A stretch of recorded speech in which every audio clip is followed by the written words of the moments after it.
Hello friends, मैं बबीता निषाद आप सभी को सादर प्रणाम करती हुई आप लोगों के बीच एक दिव्य गीत लेकर आई हूँ। आप लोग सुनिएगा और बताइएगा कैसी रही गीत हमारी। और अपने चैनल पर स्वागत वंदन अभिनंदन करती हूँ और निवेदन करती हूँ कि आप लोग सपोर्ट सब्सक्राइब करते रहें प्लीज़। तो ये रही दिव्य गीत। केथुआ का कही केथुआ न केसरिया हो कवानी मैया न, अरे हो कवानी मैया न, बैठल झार लंबी केसिया,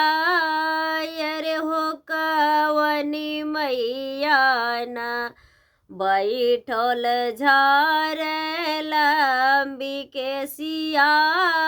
अरे हो कवनी मैया न, सोनवा के कही रूपे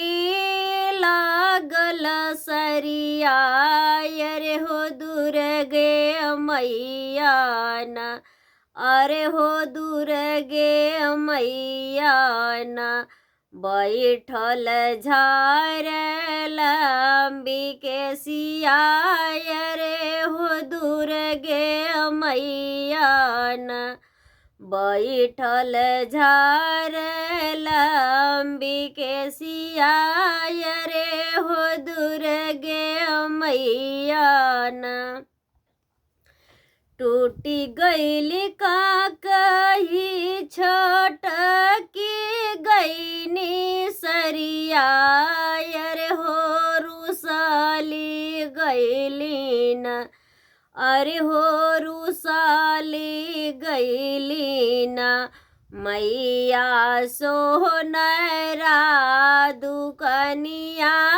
अरे हो रुसाली गईनी न,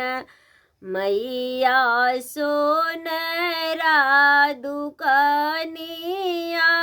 रुसाली गईली न, बाहर बाट की भीतर सोनरा, अरे हो जोरी हो देवाना, अरे हो जोरी हो देताना, मोरे कहिया केसरिया,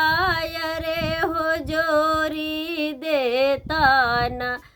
मोरे कहिया केसरिया, अरे हो जोरी देताना, आजू की रतिया